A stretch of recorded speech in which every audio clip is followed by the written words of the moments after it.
الإنسان.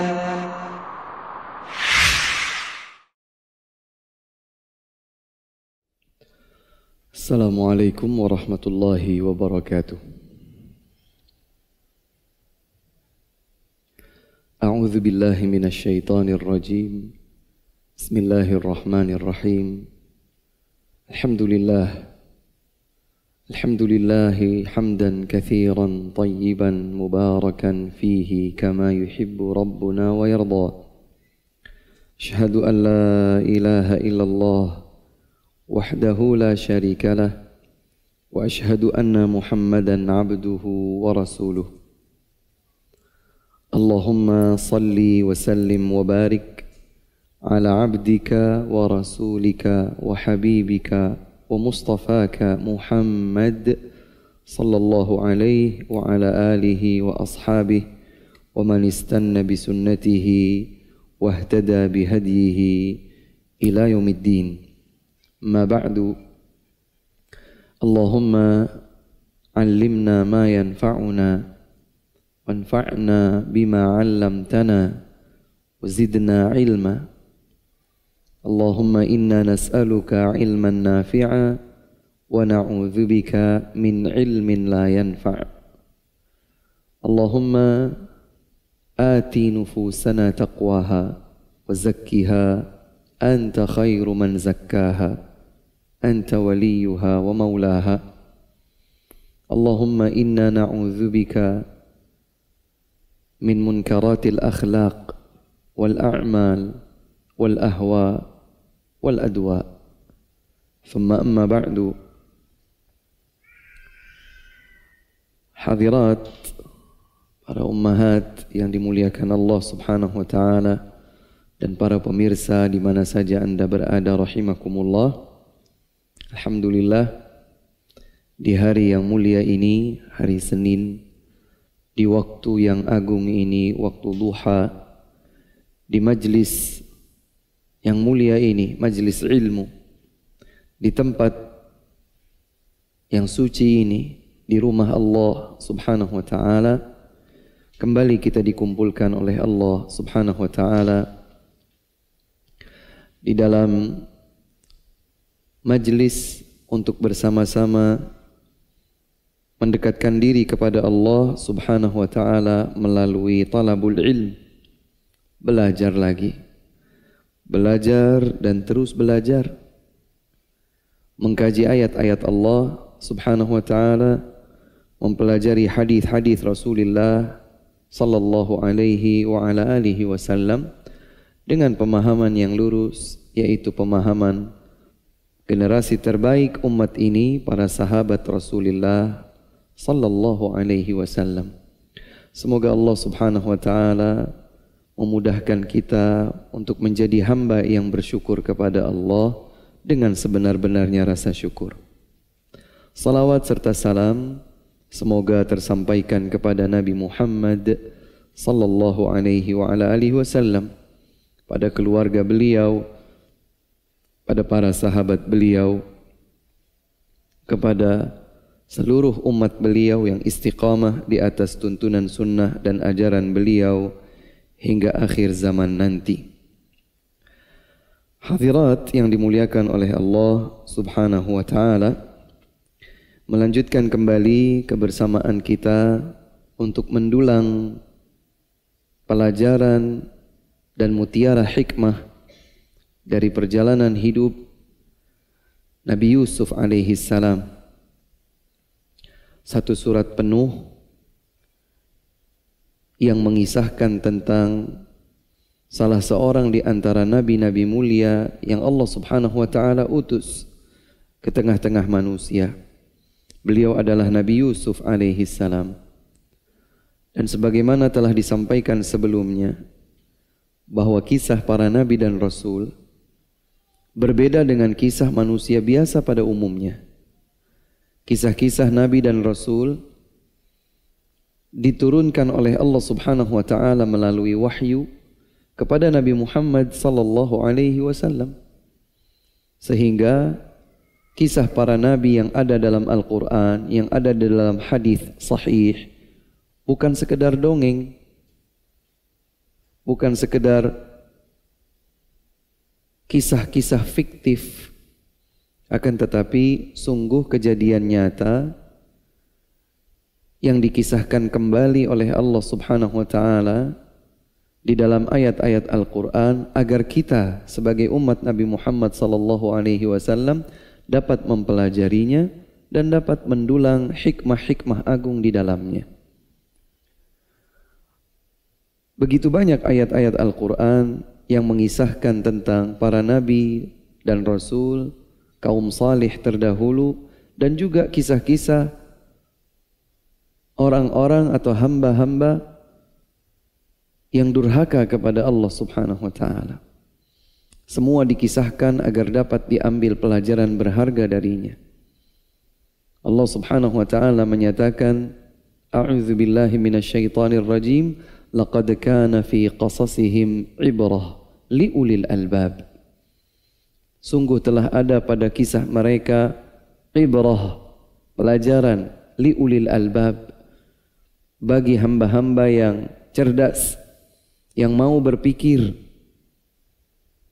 Maka na haditsan yuftara, bukanlah kisah-kisah tersebut sebagai kisah fiktif yang dibuat-buat, tidak. Oleh sebab itu, alhamdulillah kita telah beberapa kali pertemuan mengkaji 100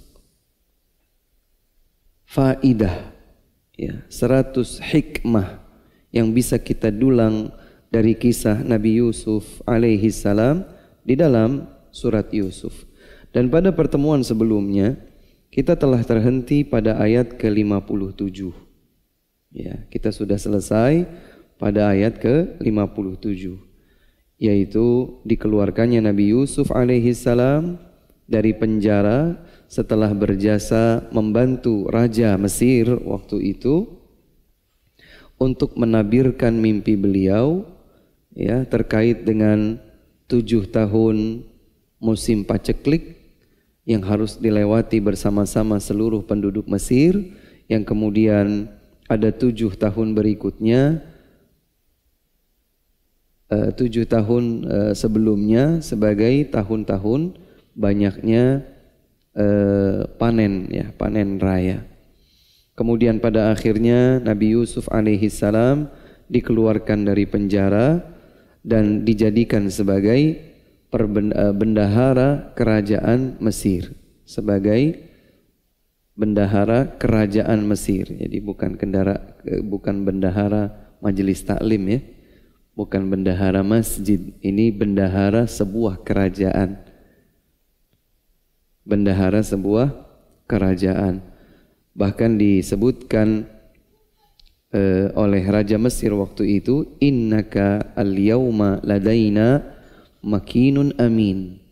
Di Raja Mesir waktu itu menyatakan, sesungguhnya engkau mulai hari ini bagi kami semua di kerajaan Mesir seorang makin amin, orang yang mampu, yang capable, yang memiliki kemampuan untuk mengelola, memanage perbendaharaan negeri Mesir, amin. Dan engkau juga bisa diberikan amanah, seorang yang menjunjung tinggi amanah. Oleh sebab itu ayat ini, ya, meluruskan kekeliruan sebagian orang yang menjadikan sikap Nabi Yusuf sebagai dalil bolehnya kita meminta kepemimpinan. Tidak, ya. Karena di ayat 55 tatkala Nabi Yusuf alaihi salam berkata, qala ja'alni ala khazainil ardi inni hafizun alim. Nabi Yusuf berkata kepada Raja Mesir, jadikanlah aku, ya, bertanggung jawab pada perbendaharaan hasil bumi yang kalian miliki. Sesungguhnya aku akan menjaga dan mengetahui bagaimana cara menjaganya. Itu ayat 55. sebelum Nabi Yusuf alaihissalam berkata hal tersebut, lihat satu ayat sebelumnya di ayat 54. Karena sebetulnya Raja Mesir sudah terlebih dahulu mengangkat Nabi Yusuf alaihissalam. Ya, Raja Mesir sudah mengangkat Nabi Yusuf alaihissalam sebagai makinun amin, orang yang capable dan orang yang bisa menjaga amanah. Barulah kemudian Nabi Yusuf untuk memberikan, untuk menyelamatkan kondisi yang dihadapi oleh kaum Mesir saat itu, maka beliau menawarkan ya, kemampuannya untuk ditempatkan pada tempat yang sesuai. Aku insya Allah mengetahui cara dan memahami bagaimana semestinya menjaga perbendaharaan kerajaan Mesir. Kemudian pada kesempatan yang lalu kita akhiri pembahasan dengan menjelaskan tentang jenis-jenis kesabaran. Ya. Bagaimana Nabi Yusuf alaihissalam sebelum diangkat menjadi bendahara kerajaan Mesir, ya, beliau mengalami perjalanan panjang yang penuh dengan ujian, cobaan, penderitaan, siksaan dan seterusnya. Mulai dari dimasukkan ke dalam sumur ya oleh abang-abangnya, oleh kakak-kakaknya, kemudian dibawa oleh kafilah negeri Mesir yang kemudian diperjualbelikan layaknya budak ya, sampai kemudian diasuh oleh Al-Aziz, Azizu Misra ya, menteri atau mahapatih kerajaan Mesir, orang kedua setelah raja ya, tangan kanan raja, sampai kemudian tumbuh dewasa menjadi seorang pemuda yang rupawan, yang kemudian terjadilah ujian besar bersama istri dari mahapatih ini, artinya ibu angkatnya ya, tergoda oleh kerupawanan Nabi Yusuf alaihissalam, kemudian digoda dan seterusnya. Kita sudah membahas itu sampai kemudian istri menteri ini mengundang para wanita bangsawan untuk membuktikan bahwa yang dialami olehnya bukan sesuatu yang mudah, sehingga Yusuf diminta untuk keluar setelah istri menteri ini menyiapkan untuk wanita-wanita bangsawan tersebut muttakaan, sandaran ya, dan juga pisau untuk mengupas buah-buah yang disiapkan bagi mereka. Kemudian Nabi Yusuf diperintahkan untuk keluar berjalan di hadapan para wanita bangsawan Mesir waktu itu, dan mereka semua terkaget-kaget, terkagum-kagum, bahkan mereka sampai memotong-motong tangan mereka sendiri, dan mereka sampai mengungkapkan ini bukan manusia, yang seperti ini itu malaikat ya, dan seterusnya. Mereka juga menggoda sampai pada akhirnya Nabi Yusuf meminta atau memilih dan berdoa kepada Allah Subhanahu wa taala, Rabbi sijnu ahabbu ilai. Ya Allah, di penjara itu lebih aku pilih daripada aku terjerumus di dalam kemaksiatan, memenuhi hawa nafsu dan bisikan rayuan mereka. Kemudian kita juga sudah menceritakan tentang bagaimana kondisi Nabi Yusuf alaihissalam di penjara ya selama beberapa tahun dan seterusnya. Maka setelah diangkat Nabi Yusuf alaihissalam menjadi bendahara kerajaan Mesir, kemudian kisah berlanjut. Di ayat 58 Allah Subhanahu wa taala berfirman, A'udzu billahi minasyaitonir rajim. Wa jaa'a ikhwatu Yusufa fadakhalu 'alaihi fa'arafahum wa hum lahu munkirun. Maka datanglah saudara-saudara Yusuf, mereka mohon izin masuk menemui beliau. Maka Nabi Yusuf alaihissalam mengetahui siapa mereka di saat mereka tidak mengetahui Nabi Yusuf. Perlu kami jelaskan terlebih dahulu, setelah Nabi Yusuf dipercaya dan mengelola dengan baik perbendaharaan hasil bumi kerajaan Mesir, maka beliau mengatur sedemikian baik hasil bumi agar bisa dilewati pada 7 tahun musim paceklik berikutnya. Saat musim paceklik itu tiba, penduduk Kanaan di Palestina termasuk Nabi Yakub beserta seluruh keluarga besarnya berada di sana, mereka mengalami kelaparan.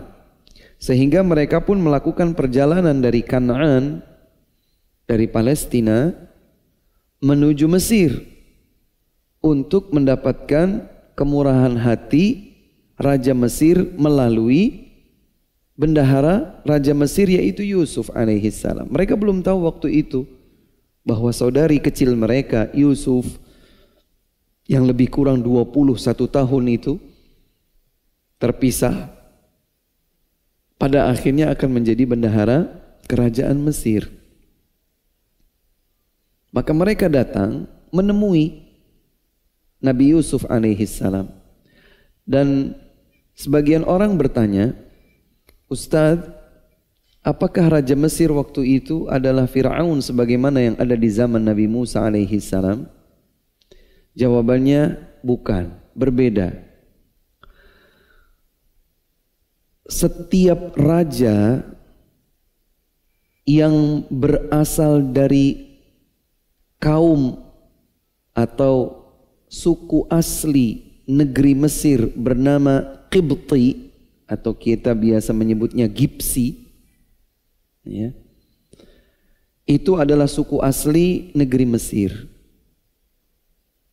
Apabila suku asli negeri Mesir yang berasal dari suku Qibti ini menjadi raja, maka itulah yang disebut sebagai Fir'aun. Jadi Fir'aun itu julukan, seperti pemimpin sebuah kerajaan kalau di Indonesia disebut raja. Nah, sebutan pemimpin sebuah kerajaan di Mesir dari suku Qibti disebut Fir'aun. Sementara penguasa Mesir di zaman Nabi Yusuf alaihissalam waktu itu bukan berasal dari kaum Qibti. Ya, disebutkan beliau itu dari daerah pedalaman. Berasal dari daerah pedalaman. Sehingga di antara perbedaan yang mencolok juga bahwa para fara'inah, Fir'aun yang lebih dekat kepada penyembahan terhadap berhala, lebih dekat kepada penyembahan berhala, berbeda dengan Raja Mesir di zaman Nabi Yusuf. Makanya kalau tidak salah 5 atau 6 kali disebutkan tentang Raja Mesir, selalu saja Allah subhanahu wa ta'ala menyebutnya Malik. Malik artinya raja, jadi tidak disebutkan Fir'aun. Ya, Malik artinya raja, tidak disebutkan Fir'aun. Kembali kepada kedatangan saudara-saudara Nabi Yusuf alaihissalam. Mereka datang berharap kemurahan hati dari bendahara Mesir untuk berkenan memberikan mereka gandum yang mereka butuhkan sebagai bahan makanan pokok, yaitu roti. Dan mereka bukan minta gratisan, mereka memang menyiapkan, ya, sekantung emas atau perak atau yang lain, ya, untuk ditukarkan dengan gandum yang bisa mereka bawa pulang. Ya, punya uang kalau tidak ada bahan yang dibeli, apa yang bisa kita lakukan? Kan? Maka mereka punya beberapa, dengan segala keterbatasan kehidupan mereka di Kanaan, Palestina, maka mereka punya beberapa harta yang mereka simpan, mungkin hasil menggembala dan lain sebagainya. Namun mereka tidak punya gandum karena tandus dan musim paceklik waktu itu berkepanjangan di berbagai belahan dunia. Maka mereka datang untuk meminta kemurahan hati kerajaan Mesir memberikan bahan makanan pokok. Nabi Yusuf alaihissalam mengetahui abang-abangnya ini di saat mereka tidak mengenal Nabi Yusuf. Kenapa demikian? Karena memang sudah terpisah selama lebih dari 20 tahun. Ya. Bagaimana saat beliau menjadi budak, kemudian bagaimana beliau saat di penjara, Kemudian beberapa masa juga atau beberapa tahun beliau sudah diangkat menjadi bendahara kerajaan Mesir. Nah, para sejarawan menyebutkan lebih kurang 20 sampai 22 tahun lamanya. Maka mereka tidak kenal. Ini mudah ya, mudah menalar hal tersebut. Karena waktu Nabi Yusuf dilemparkan ke dalam sumur, Nabi Yusuf masih kecil. Sehingga beliau hafal abang-abangnya yang sudah jauh lebih dewasa. Biasanya kalau anak kecil mengingat yang dewasa, orang dewasa itu rata-rata tidak banyak mengalami perubahan. Ya, tidak banyak mengalami perubahan fisik atau wajah. Berbeda sebaliknya, kecilnya dulu ganteng, imut-imut gitu ya. Ternyata udah besar, mengerikan misalnya. Ya. Mereka tidak bisa mengingat, tidak bisa membayangkan seperti apa Yusuf karena waktu itu masih kecil. 20 tahun atau 22 tahun berlalu, mereka tidak bisa membayangkan seperti apa Yusuf ternyata menjadi orang pemuda yang sangat ganteng dengan kegantengan yang seperti tadi dikisahkan, sekaligus sudah jadi orang kaya sehingga pakaiannya juga pakaian terpandang layaknya pembesar kerajaan Mesir. Maka mereka tidak kenal. Walamma jahazahum bijahazihim qala tuni bi akhil lakum min abikum ala tarawna anni ufil kaila wa ana khairul munzilin. Terjadi dialog ya sebagaimana disebutkan dalam beberapa literatur tafsir. Siapa kalian, berasal dari mana? Padahal Nabi Yusuf sudah tahu, tapi beliau bertanya. Dari situlah kemudian terungkap.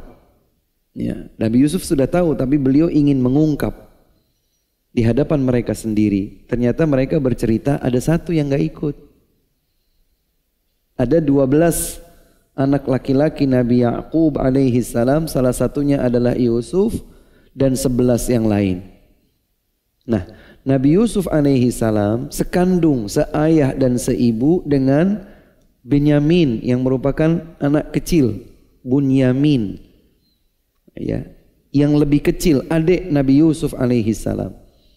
Terlahir dari ayah dan ibu kandung sama. Sementara 10 yang lain ya, berasal dari ibu-ibu yang berbeda. Ketika ditanyakan, ternyata jumlah mereka itu 12. Ternyata jumlah mereka akui 11. Yang satu tinggalan di rumah. Ya, karena memang Nabi Ya'qub alaihi salam tidak mengizinkan kepada mereka untuk membawa Bunyamin. Ya.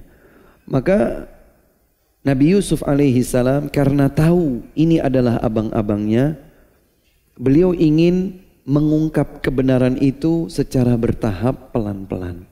Dan ini nanti akan disebutkan hikmahnya. Jadi Nabi Yusuf alaihi salam tidak menyimpan dendam sama sekali. Beliau ingin mengungkap kebenaran smooth. Ya artinya ya udah mengalir. Bagaimana caranya? Ketika Nabi Yusuf melalui dialog tersebut mengetahui bahwa ada satu yang tidak ikut, padahal mereka juga kan mereka belinya itu dibatasi ya sesuai dengan anggota keluarga, jumlah anggota keluarga. Maka kata Nabi Yusuf alaihi salam, "I'tuni bi akhil lakum min abikum." Kalau begitu, hadirkan saudara kalian seayah yang kalian sebutkan masih tertinggal di rumah itu.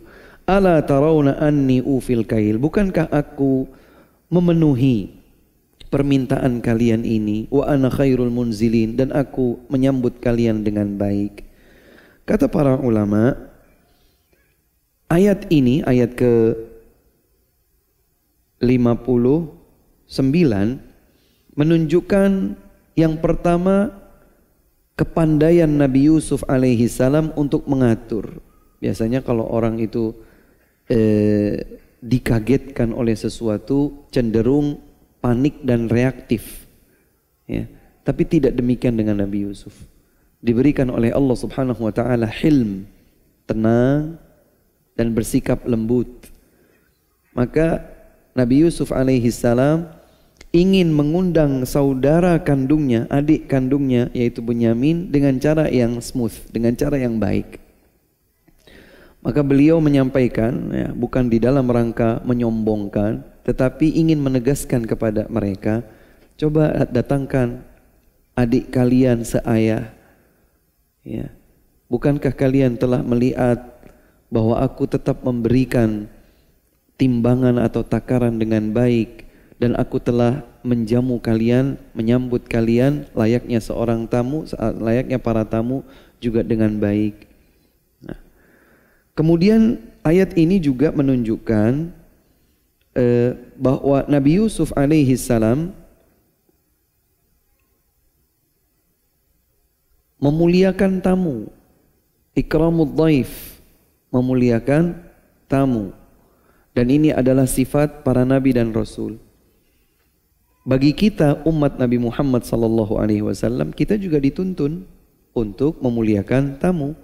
Bahkan memuliakan tamu merupakan salah satu bukti keimanan kita kepada Allah Subhanahu wa taala dan hari akhir. Dalam sebuah hadisnya Nabi Muhammad SAW bersabda, "Man kana yu'minu billahi wal yawmil akhir falyukrim dhaifahu." Siapa yang beriman kepada Allah dan hari akhir, hendaklah ia memuliakan tamu. Ya, dan ada banyak hadis lagi tentang teknis-teknis tertentu menyambut tamu.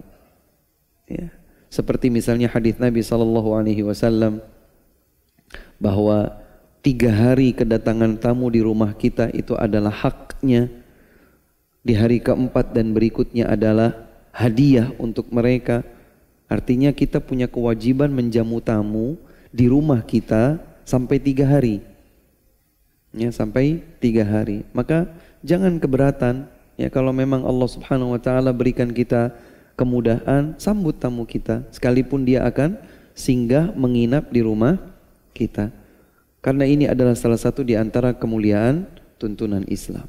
Demikianlah Nabi Yusuf alaihi salam menyampaikan kepada mereka, aku telah menjamu kalian. Ini sebetulnya ingin disampaikan agar mereka bisa yakin bahwa Nabi Yusuf alaihi salam tidak akan berbuat jahat. Ya. Beliau menampakkan sesuatu untuk meyakinkan mereka bahwa kalau kalian juga bawa adik seayah kalian tersebut, maka kalian telah mendapatkan bukti bahwa aku menjamu kalian dengan baik. Kemudian di ayat berikutnya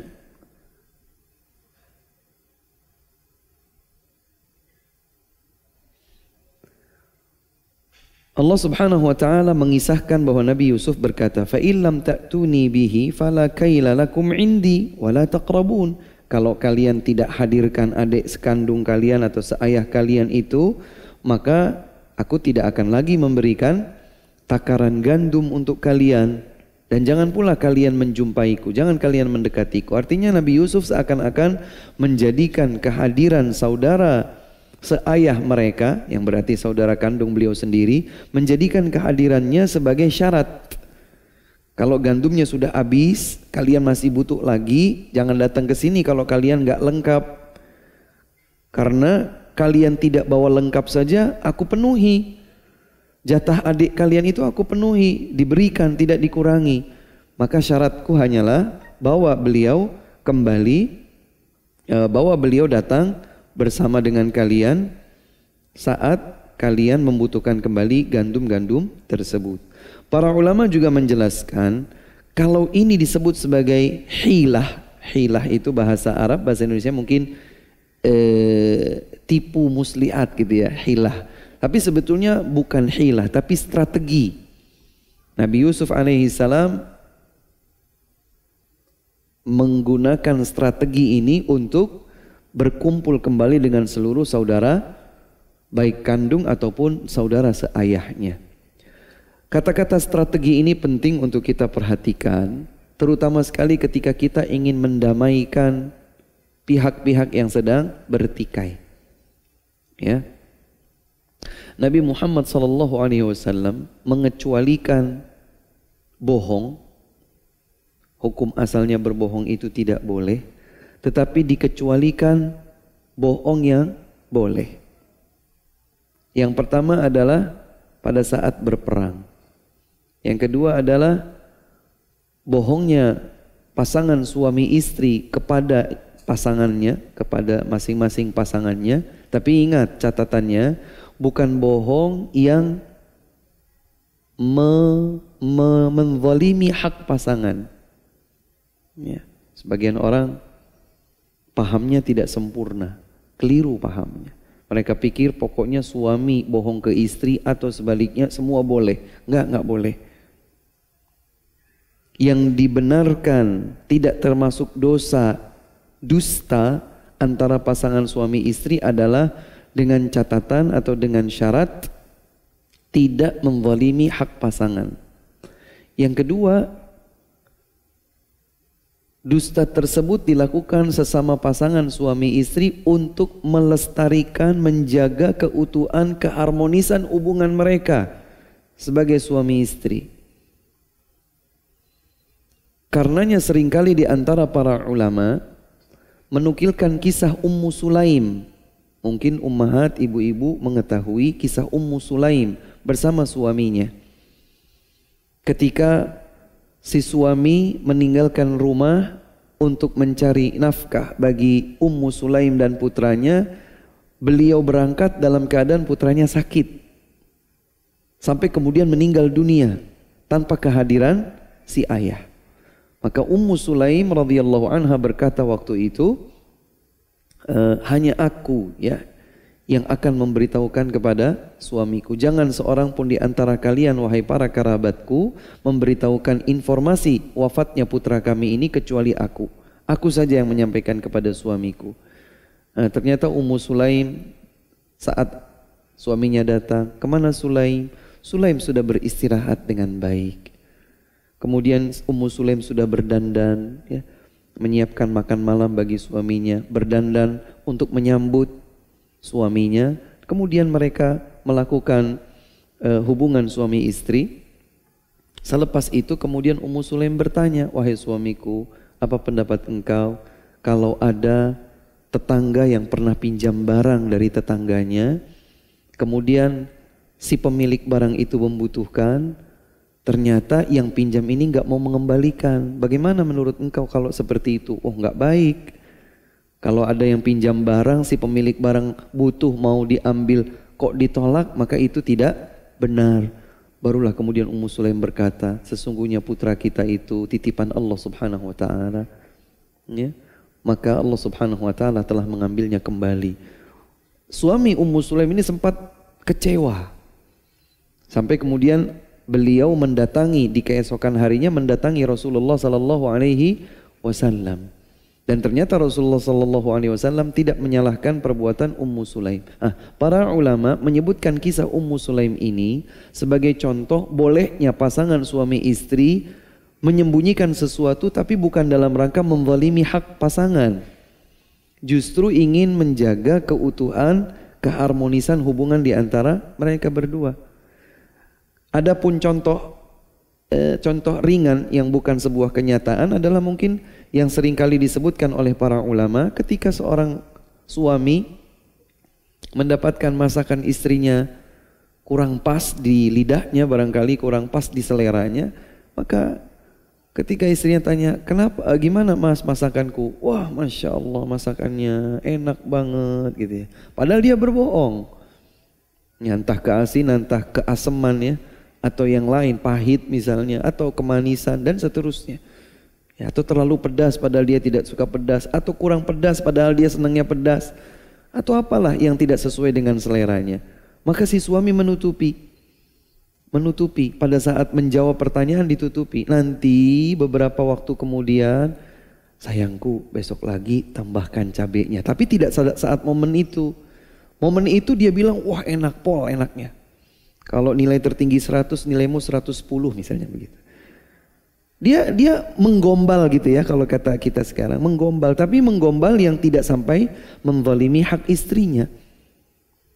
Adapun berbohong kepada pasangan tapi menzalimi, seperti seorang istri tidak mau gadgetnya dilihat oleh suaminya, atau sebaliknya, suami tidak ingin gadgetnya dilihat oleh istrinya. Ternyata mereka menyembunyikan sesuatu di balik itu. Ya, maka ini tidak boleh. Nah, kemudian yang ketiga adalah, jadi yang pertama bohong yang dibolehkan itu adalah saat berperang antara kaum muslimin dengan kaum kafirin. Yang kedua adalah kedustaan antara pasangan suami istri dengan syarat tidak menzalimi hak pasangan dan dilakukan dalam rangka menjaga keutuhan, keharmonisan mereka. Yang ketiga yang dibolehkan, dusta yang dibolehkan adalah saat mendamaikan dua orang yang bertikai. Nah, Nabi Yusuf alaihi salam bukan sedang mendamaikan, tapi beliau ingin kembali berdamai dengan saudara-saudaranya, bukan dengan cara yang arogan. Mentang-mentang beliau sekarang sudah berkedudukan, beliau sekarang sudah jadi orang yang berada dan seterusnya. Beliau tidak ingin itu. Maka beliau ingin ungkapkan kebenaran dengan cara yang baik, dengan cara yang santun, dengan cara yang lembut, sehingga betul-betul berdampak positif pada saudara-saudaranya. Sehingga beliau lakukan strategi tersebut. Qalu sanurawidu anhu abahu wa inna lafa'ilun. Maka saudara-saudara Nabi Yusuf berkata, kalau begitu kami akan merayu, membujuk rayu ayah anda kami supaya mengizinkan adik kami tadi untuk bisa datang. Kami akan benar-benar melakukannya. Nah, di sini berarti strategi yang dilakukan oleh Nabi Yusuf alaihi salam sempat mengundang perhatian abang-abangnya tadi. Mereka berkata, ya baik-baik, kami akan hadirkan. Ya, kami akan hadirkan. Artinya bagi mereka ini bukan syarat yang sulit untuk dipenuhi. Hanya saja kendala mereka adalah ayah mereka Nabi Yakub alaihi salam menghalangi, ya, menghalangi mereka untuk membawa serta Bunyamin. Wa qala li fityanihi ja'alu bidha'atahum fi rihalihim la'allahum ya'rifunaha idzan qalabu ila ahlihim la'allahum yarji'un. Strategi Nabi Yusuf berlanjut. Beliau berkata kepada para petugasnya, kepada para petugas, jadikan bidha'atahum harta yang mereka berikan sebagai alat tukar mendapatkan gandum, kembalikan lagi, masukkan lagi ke karung gandumnya. Jadi abangnya Nabi Yusuf bawa sekantong uang gitu ya gampangannya, kepingan emas atau kepingan perak untuk membeli gandum. Ternyata oleh Nabi Yusuf alaihi salam tidak diambilnya. Nabi Yusuf alaihi salam berkata kepada para pegawainya, pada para petugas, coba masukkan lagi harta mereka tadi ke dalam gandum-gandum yang mereka bawa. La'allahum ya'rifunaha. Semoga diharapkan dengan itu mereka paham maksud baik dari bendahara Raja Mesir ini untuk mengundang mereka kembali. La'allahum ya'rifunaha idzan qalabu ila ahlihim. Ketika mereka sudah kembali ke keluarga mereka, diharapkan mereka tahu, oh ini dikembalikan. La'allahum yarji'un.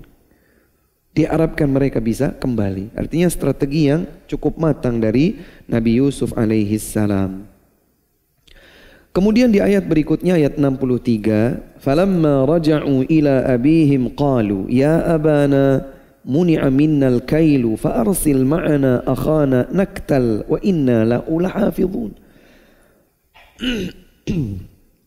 Pada saat mereka kembali menjumpai ayah anda mereka lagi di Kanaan, di Palestina, mereka berkata, wahai ayah anda kami, ya kami nggak boleh mengambil lagi nih, nggak bisa beli lagi gandum dari negeri Mesir kecuali dengan membawa serta adik kami ini Bunyamin.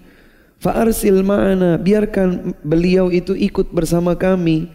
Naktal akhana naktal, biar adik kami ini ikut sehingga kami bisa dapat takaran gandum lagi. Wa inna lahu lahafizun, kami akan benar-benar menjaga. Ya, kalau ayah khawatir, maka kami akan benar-benar menjaga. Ya, mereka seakan-akan memberikan garansi. Persis sebagaimana dahulu mereka merayu Nabi Yakub alaihi salam untuk membawa Nabi Yusuf alaihi salam. Qala hal amanukum alaihi illa kama amitukum ala akhihi min qabl. Fallahu khairun hafidha wa huwa arhamur rahimin. Ayatnya melihat keraguan. Kita sudah bahas ya, bahwa sampai detik itu, sampai detik mereka anak-anak Nabi Yakub meminta untuk Bunyamin ikut bersama kalau nanti gandum mereka habis, Nabi Yakub masih yakin ada yang disembunyikan oleh anak-anaknya sendiri. Kenapa? Karena tatkala mereka datang membawa kabar bahwa Nabi Yusuf sudah dimakan oleh serigala, mereka keliru. Kekeliruan mereka adalah membawa baju yang utuh, tidak terkoyak-koyak oleh serigala, tapi banyak darah. Serigala baik mana yang sebelum menerkam itu copot baju dulu misalnya? Enggak ada. Yang ada dicabik-cabik langsung. Kalau memang serigala itu lapar maka dicabik-cabik sampai habis. Ini enggak ada bekas cabik-cabiknya. Hanya ada bekas lumuran darah saja. Maka dari situ Nabi Yakub alaihi salam mengetahui dan yakin bahwa ada yang disembunyikan oleh anak-anaknya. Dan mereka masih belum mengakui, anak-anaknya itu masih belum mengakui. Sehingga ketika mereka menyampaikan, utuslah, biarkan Benyamin ikut bersama kami begitu, maka Nabi Yakub berkata, hal amanukum alaih, apakah aku bisa mempercayakan ini kepada kalian? Illa kama amintukum ala akhikum, apakah aku bisa percaya kepada kalian? Padahal dahulu aku juga tidak bisa mempercayakan saudaranya kepada kalian. Fallahu khairun hafidha. Dan Allah subhanahu wa ta'ala sebaik-baik penjaga. Wa huwa arhamur rahimin. Dan dialah yang maha mengasihi dari semua yang memberikan kasih. Ya, lihat Nabi Yakub alaihi salam dalam keadaan kesal sekalipun, beliau tidak lupa bahwa sehebat apapun beliau menjaga, apakah menjaga Yusuf, apakah menjaga Benyamin, sungguh beliau mengungkapkan sungguh yang paling baik menjaga adalah Allah subhanahu wa ta'ala. Ini juga poin akidah ya ibu-ibu sekalian. Tatkala kita menanamkan kepada anak kita, ya, kadang-kadang anak-anak kita itu mungkin tiba-tiba berlari, kemudian memeluk kita. Kenapa nak? Kenapa?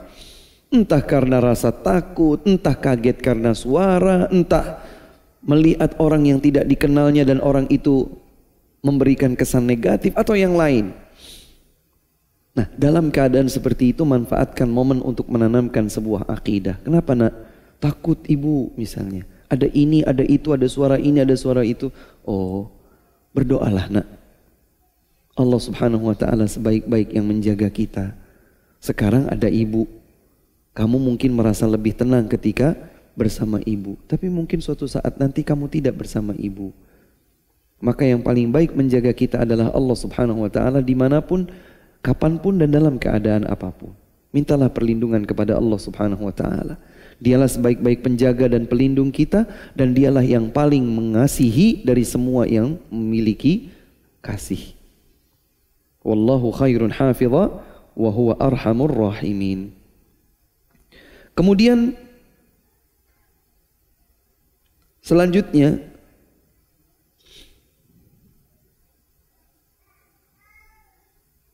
di ayat 65 Allah subhanahu wa ta'ala mengisahkan, walamma fatahu mata'ahum wajadu bida'atahum ruddat ilaihim qalu ya abana ila akhiril ayat, sampai ayat selanjutnya.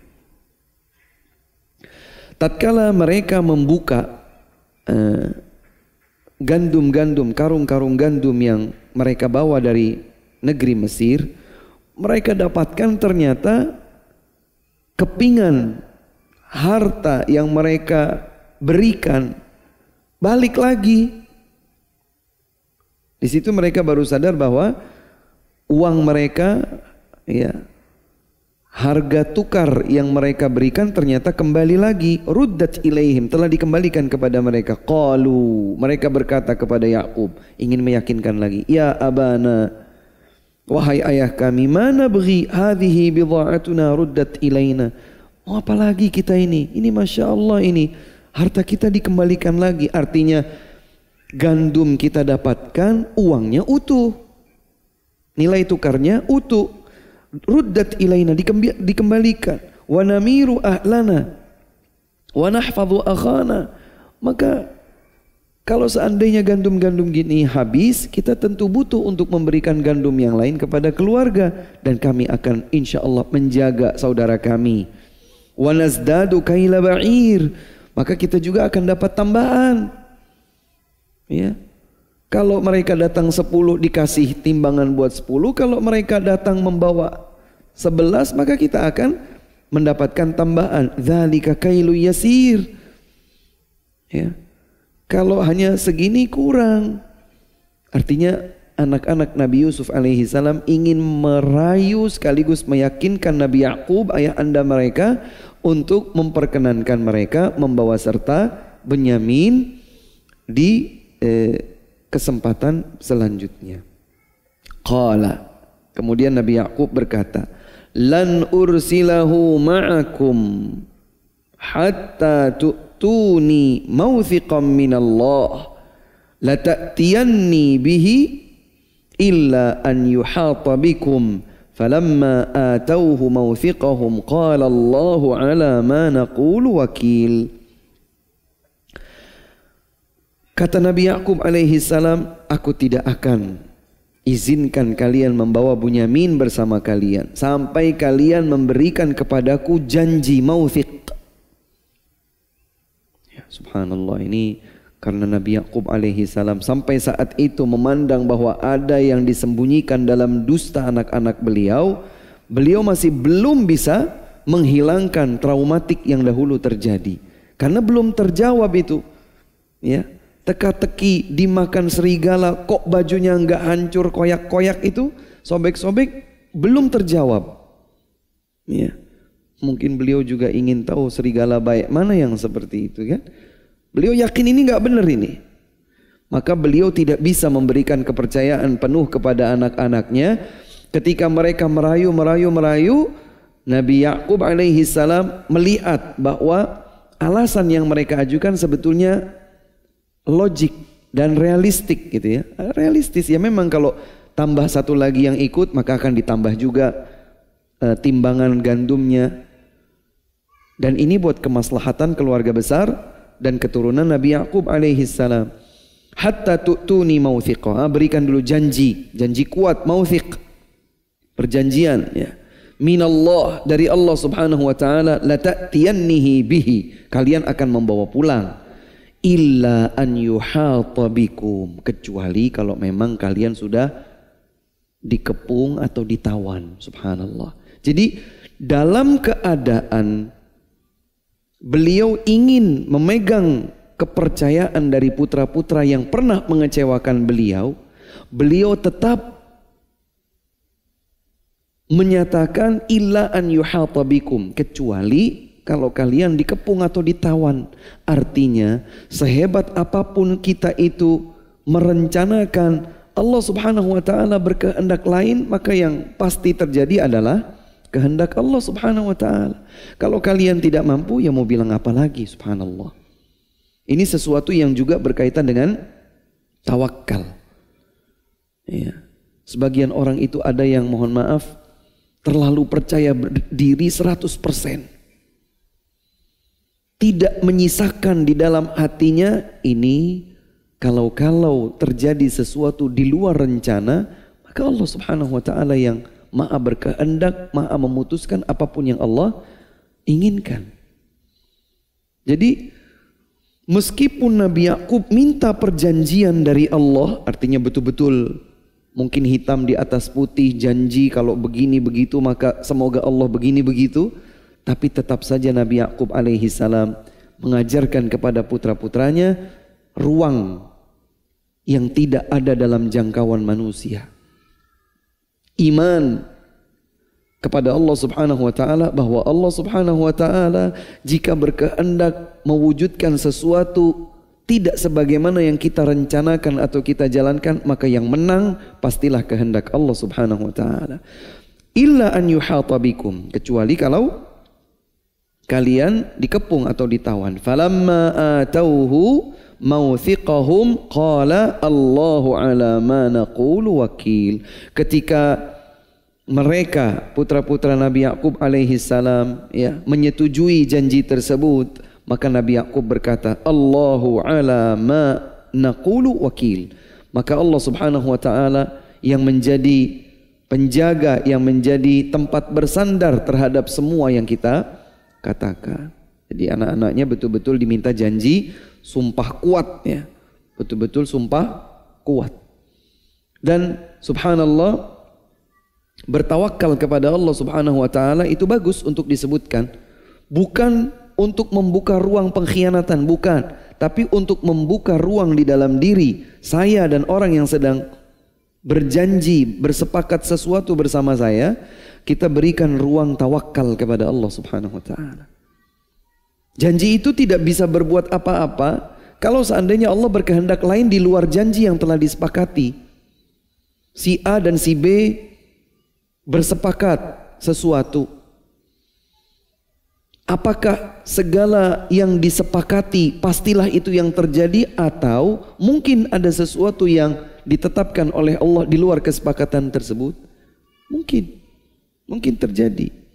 Oleh sebab itu, ketika kita bersepakat atas sebuah janji bersama seseorang, maka kita juga tetap membuka ruang tawakal kepada Allah Subhanahu wa taala.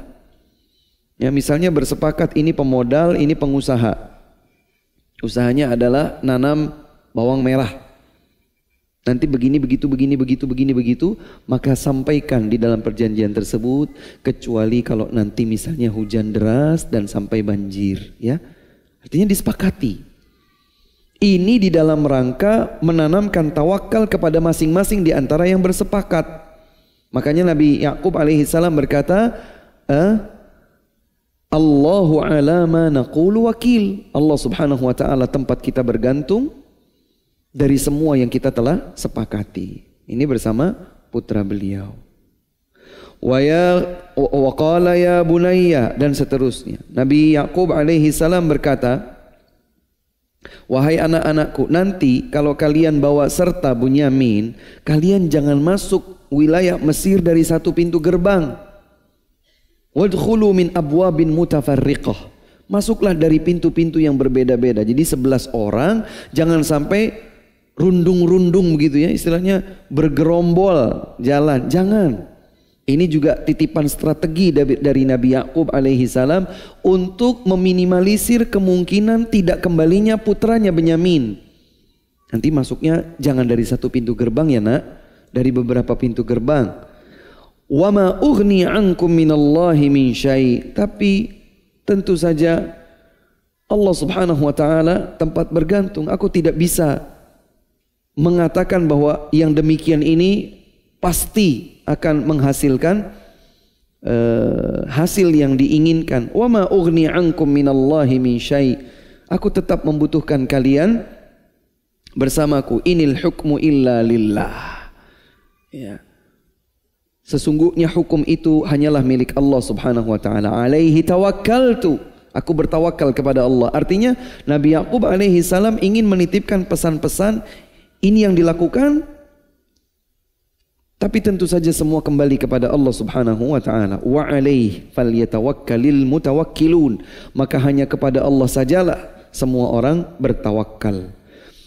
Kemudian mereka pun masuk sebagaimana diperintahkan oleh ayahanda mereka, masuk dari beberapa pintu yang berbeda. Ternyata illa hajatan fi nafsi Yaqub qadaha wa innahu ladzu ilmin lima 'allamnah walakinna aktsaran nasi la ya'lamun. Ya, Allah Subhanahu wa taala tentu menyiapkan skenario yang lain dengan hikmah yang Allah Subhanahu wa taala kehendaki. Wallahu ta'ala a'lam. Itu kajian kita. InsyaAllah kita akan lanjutkan pada pertemuan yang akan datang di ayat 69 dan pelajaran-pelajaran hikmah berharga lainnya yang akan kita kaji di kesempatan mendatang insyaallah ta'ala. Ini yang dapat kami sampaikan dan bila ada pertanyaan kami persilahkan. Ustadz, kalimat biiznillah apakah juga untuk tawakal?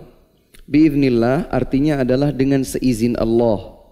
Itu semakna dengan insyaallah.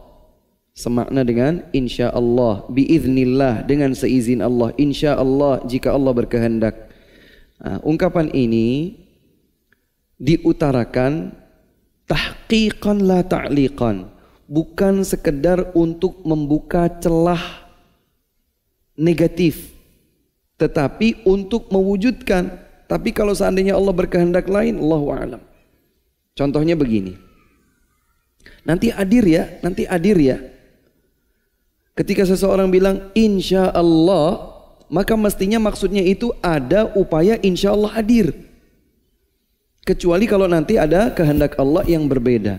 Bukan insya Allah itu saya pengennya nggak hadir, makanya saya bilang insya Allah. Bukan seperti itu. Ya, jadi berusaha dulu hadir. Ustadz, terus kalau saya pengennya nggak hadir gimana Ustadz? Sampaikan. Nampaknya belum bisa, tapi nanti diupayakan. Jika Allah Subhanahu wa taala memudahkan, semoga nanti kita bisa berjumpa. Ya, ungkapkan seperti itu. Jadi insya Allah yang disampaikan atau biiznillah yang disampaikan adalah untuk dominasi kemungkinan besar kita akan hadir. Tapi kalau kita tidak bisa hadir, maka jangan gunakan insya Allah hanya sekedar untuk menutup celah ketidakhadiran. Ini contoh. Wallahu ta'ala alam.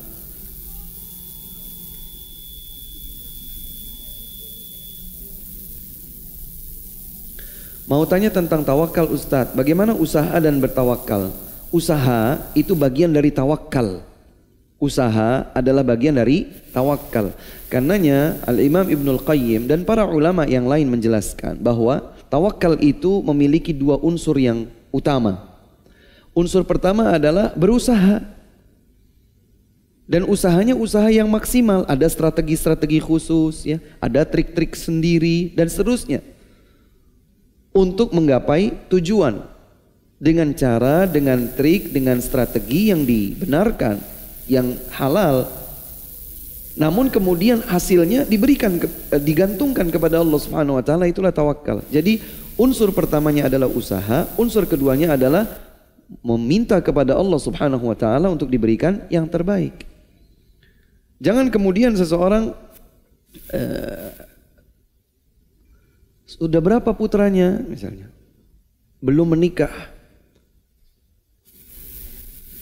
Bagaimana belum menikah misalnya gitu kan?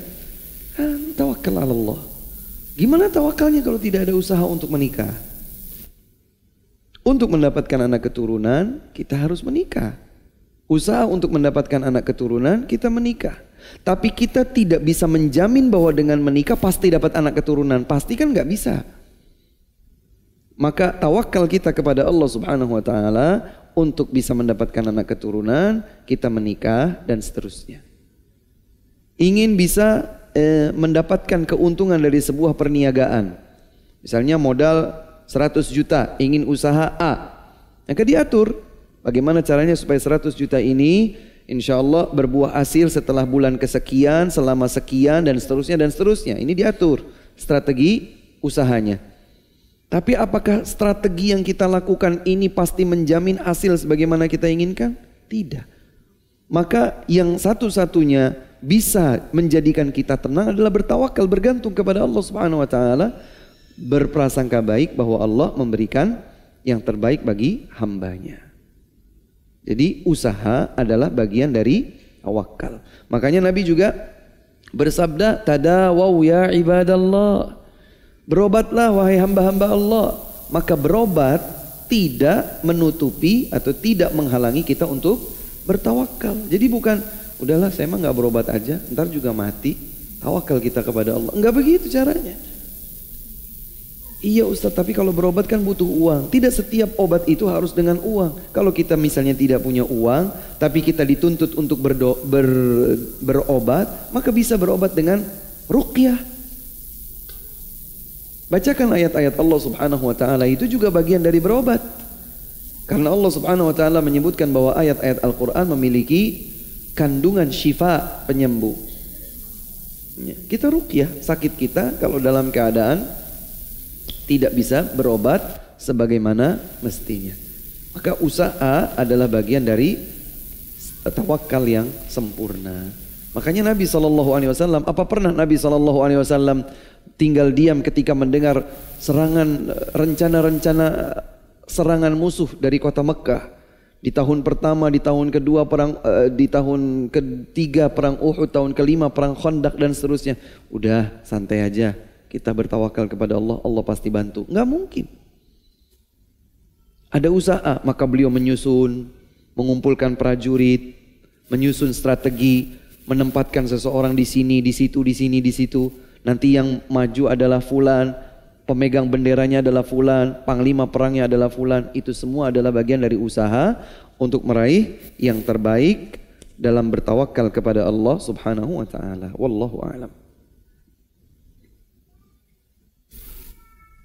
Jika kita sholat membawa anak, ketika tidak terdengar suaranya, apakah boleh meminta penjagaan kepada Allah di dalam sholat? Yang pertama, kita meminta penjagaan kepada Allah di setiap saat. Ya, artinya mungkin saya memahami bahwa, aduh, jangan-jangan anak itu diculik, ya, misalnya. Sebelum kita memperkirakan hal tersebut, lakukan semua penjagaan yang bisa diusahakan untuk mengantisipasi hal-hal yang tidak diinginkan. Misalnya kalau di dalam masjid, ya anak kita diposisikan di bagian tertentu yang tidak dekat dengan akses pintu keluar. Kalau nanti ada orang masuk, asal ambil kemudian dengan mudah dia keluar, misalnya begitu. Ya. Kalau pertanyaannya, bolehkah saya minta penjagaan kepada Allah ketika saya masih dalam sholat? Boleh, terutama sekali dalam sujud, ya, ketika sujud. Tapi kita coba doakan. U'idzuka bikalimatillahi tamma min kulli syaitanin wa amma min kulli ainin lamma. Kita sendiri berdoa zikir pagi dan petang, kemudian anak-anak kita juga dilindungi dengan zikir-zikir kepada Allah Subhanahu wa taala.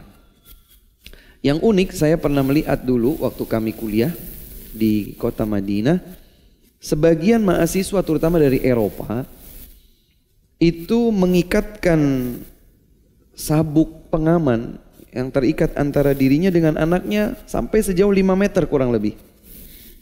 Ya, karena mungkin anaknya aktif ke sana ke sini begitu ya. Maka beliau ikatkan di sini. Apalagi di Masjid Nabawi yang sangat luas. Ya, kalau anaknya lari kemana mungkin nggak tahu lagi kembali kemana gitu. Maka ini adalah bagian dari usaha. Bagian dari usaha. Maka silakan ibu-ibu kalau misalnya memang harus bawa anak karena nggak mungkin ditinggal di rumah misalnya, bawa anak nggak masalah, coba kondisikan. Misalnya kalau di masjid ini ibu-ibu taruh di bagian yang paling pojok sehingga kalau anak-anak kita itu kemana-kemana maka tidak dekat dengan pintu akses keluar dan masuk. Wallahu ta'ala alam.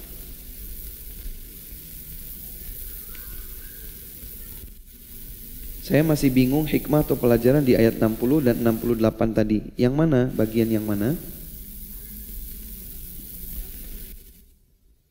Oh, jadi pelajaran berharganya adalah bahwa dua ayat ini menyebutkan tentang strategi yang digunakan oleh Nabi Ya'qub alaihi salam.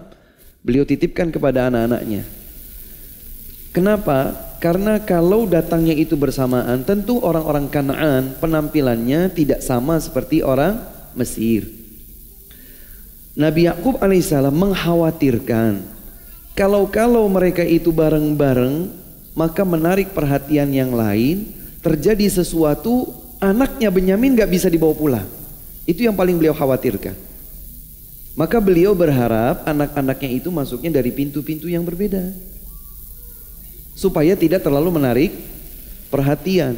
Karena yang datang dari luar negeri Mesir untuk kepentingan yang sama juga ada. Ada juga orang-orang dari luar negeri Mesir punya kepentingan yang sama, ingin mendapatkan kemurahan hati, mendapatkan gandum. Maka Nabi Ya'qub alaihissalam mengusulkan hal tersebut supaya tidak mengundang perhatian sehingga menyebabkan hal-hal yang tidak diinginkan. Tapi sekalipun demikian beliau tetap menegaskan bahwa Allah Subhanahu wa taala sebaik-baik yang menjaga, dan Allah Subhanahu wa taala tempat kita bergantung atau bertawakal. Artinya Nabi Yakub alaihi salam juga tetap menekankan kepada putra-putranya untuk bertawakal kepada Allah Subhanahu wa taala. Jika suami sudah tidak nyaman di tempat kerja sebagai ASN, ingin keluar membuka usaha tapi orang tua tidak setuju, gimana Ustaz solusinya? Ya solusinya diajak ngobrol ya, orang tua disampaikan.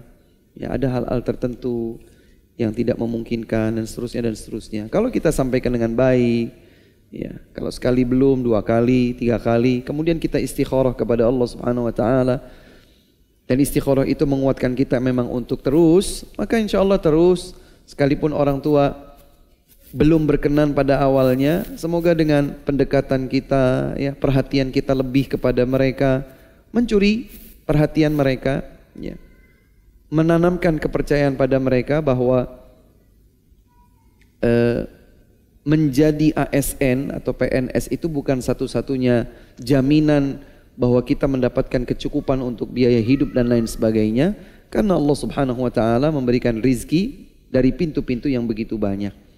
Alhamdulillah banyak sekali contohnya orang yang tidak bekerja terikat sebagai ASN atau PNS, mereka alhamdulillah memiliki kecukupan, bahkan lebih daripada cukup. Ya disebutkan beberapa kelebihan kalau kita itu tidak menjadi pegawai, maka insya Allah saya bisa lebih banyak menemani ibu, saya bisa lebih banyak belajar menuntut ilmu, insya Allah dengan penghasilan yang cukup. Kemudian ibu juga insya Allah akan tetap kami perhatikan dan lain sebagainya. Ya sampaikan bapak dan ibu agar mereka menjadi tetap tenang. Wallahu a'lam. Bagaimana mengendalikan amarah terhadap bapak yang pernah menyakiti dan suka berbohong kepada ibu?